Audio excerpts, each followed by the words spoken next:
ಎರಡನೇ ಹಂತದ ಗ್ರಾಮ ಪಂಚಾಯಿತಿ ಚುನಾವಣೆಗೆ ಕ್ಷಣಗಣನೆ ಆರಂಭವಾಗಿದೆ. ಅದರಲ್ಲೂ ಮೈಸೂರು ಜಿಲ್ಲೆಯಲ್ಲಿ ಈಗ 3 ತಾಲೂಕುಗಳಲ್ಲಿ ಎರಡನೇ ಹಂತದ ಚುನಾವಣಾ ಪ್ರಕ್ರಿಯೆಗಳು ಕೂಡ ಆರಂಭವಾಗಿರುವಂಥದ್ದು. ಅಂದರೆ ಇವತ್ತು ಮಸ್ಟರಿಂಗ್ ಕಾರ್ಯ, ನಾಳೆ ಮತದಾನ ಕೂಡ ಆರಂಭವಾಗುತ್ತೆ. ಹಾಗಾಗಿ ಮೈಸೂರು ತಾಲೂಕಿನ ಪ್ರತಿ ತಾಲೂಕು ಕೇಂದ್ರಗಳಲ್ಲೂ ಕೂಡ ಒಂದು ಕಡೆ ಮಸ್ಟರಿಂಗ್ ಕಾರ್ಯವನ್ನು ಮಾಡ್ತಾ ಇರುವಂಥದ್ದು.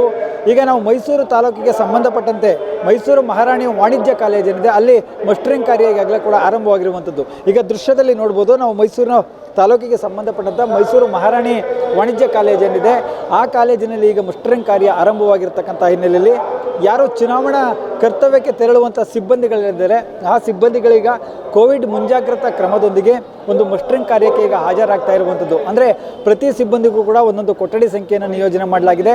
ಆಯಾ ಬೂತ್ಗೆ ಸಂಬಂಧಪಟ್ಟಂತೆ 3 ರಿಂದ 4 ಏನು ಸಿಬ್ಬಂದಿಯನ್ನು ನಿಯೋಜನೆ ಮಾಡಲಾಗುತ್ತೆ. ಒಬ್ಬರು ಒಂದು ಮತಗಟ್ಟೆಯ ಅಧಿಕಾರಿ ಕೂಡ ಇರ್ತಾರೆ. ಜೊತೆಗೆ ಪೊಲೀಸರ ಒಂದು ಭದ್ರತೆಯನ್ನು ಕೂಡ ಮಾಡಿರುವಂಥದ್ದು.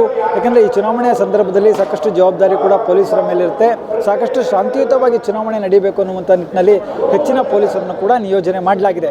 ಅದರ ಜೊತೆಗೆ ಏನು ಕರ್ತವ್ಯಕ್ಕೆ ತಿಳಿಯುವಂಥ ಸಿಬ್ಬಂದಿಗಳೇನಿದ್ದಾರೆ ಆ ಸಿಬ್ಬಂದಿಗಳಿಗೆ ಈಗಾಗಲೇ ಕೋವಿಡ್ ಟೆಸ್ಟ್ ಯಾರು ಮಾಡಿಸಿಲ್ವೋ ಅವರಿಗೂ ಕೂಡ ಒಂದು ಕೋವಿಡ್ ಟೆಸ್ಟ್ ಮಾಡಿಸಲಿಕ್ಕೆ ಒಂದು ಅವಕಾಶವನ್ನು ಕೂಡ ಮಸ್ಟರಿಂಗ್ ಕೇಂದ್ರದ ಸುತ್ತಮುತ್ತಲೂ ಕೂಡ ವ್ಯವಸ್ಥೆಯನ್ನು ಕೂಡ ಮಾಡಲಾಗಿದೆ. ಜೊತೆಗೆ ಯಾರೆಲ್ಲ ಕರ್ತವ್ಯಕ್ಕೆ ತೆರಳುತ್ತಾರೋ ಅಂದರೆ ಚುನಾವಣೆ ಕರ್ತವ್ಯಕ್ಕೆ ತೆರಳುವಂತಹ ಪ್ರತಿ ಸಿಬ್ಬಂದಿ ಏನಿದ್ದಾರೆ ಆ ಸಿಬ್ಬಂದಿಯನ್ನು ಕರೆದೊಯ್ಯುವಂತಹ ನಿಟ್ಟಿನಲ್ಲಿ ಒಂದಷ್ಟು ಬಸ್ಗಳ ವ್ಯವಸ್ಥೆಯನ್ನು ಕೂಡ ಮಾಡಲಾಗಿದೆ. ಆ ಒಂದು ವ್ಯವಸ್ಥೆಯನ್ನು ಕೂಡ ನಾನು ತೋರಿಸ್ತೀನಿ. ಜೊತೆಗೆ ಕರ್ತವ್ಯಕ್ಕೆ ಹಾಜರಾಗುವಂಥ ಅಂದರೆ ಮಸ್ಟರಿಂಗ್ ಕಾರ್ಯಕ್ಕೆ ಬಂದಂಥವರಿಗೆ ಒಂದು ಸೂಕ್ತವಾದಂತಹ ನಿರ್ದೇಶನವನ್ನು ನೀಡಲು, ಅವರ ಕೊಠಡಿ ಸಂಖ್ಯೆ ಮತ್ತು ಇತರ ಮಾಹಿತಿಯನ್ನು ನೀಡಲಿಕ್ಕೆ ಇಲ್ಲಿ ಚುನಾವಣೆಗೆ ನಿಯೋಜನೆಗೊಂಡಿರತಕ್ಕಂತಹ ಸಿಬ್ಬಂದಿಗಳು ತಮ್ಮ ಕಾರ್ಯವನ್ನು ಕೂಡ ಮಾಡ್ತಾ ಇರ್ತಕ್ಕಂಥ ದೃಶ್ಯಾವಳಿಗಳನ್ನು ಕೂಡ ನೀವು ನೋಡ್ಬೋದಾಗಿರುವಂಥದ್ದು. ಈಗ ಈ ಚುನಾವಣಾ ಕರ್ತವ್ಯಕ್ಕೆ ತೆರಳುವಂಥ ಸಿಬ್ಬಂದಿಗೆ ಬಸ್ ವ್ಯವಸ್ಥೆ ಹೇಗಿದೆ ಅನ್ನುವಂಥದ್ದನ್ನು ಕೂಡ ನಾನು ಈಗ ತೋರಿಸ್ತೇನೆ. ಚುನಾವಣೆಗೆ ತೆರಳುವಂಥ ಸಿಬ್ಬಂದಿಗಳೇನೆಂದರೆ ಆ ಸಿಬ್ಬಂದಿಗಳು ಮತ್ತು ಇತರ ಪರಿಕರಗಳನ್ನು ಕೊಂಡೊಯ್ಯಲಿಕ್ಕೆ ಈಗ KSRTC ಬಸ್ಗಳ ವ್ಯವಸ್ಥೆಯನ್ನು ಕೂಡ ಮಾಡಲಾಗಿದೆ. ಅಂತಂದರೆ ಮಸ್ಟರಿಂಗ್ ಕೇಂದ್ರದಿಂದ ಆಯಾ ಒಂದು ಬೂತ್ಗಳು ಮತ್ತು ಅದಕ್ಕೆ ಸಂಬಂಧಪಟ್ಟಂತೆ ಒಂದಷ್ಟು ರೂಟ್ಗಳನ್ನು ಕೂಡ ಮಾಡಲಾಗಿದೆ.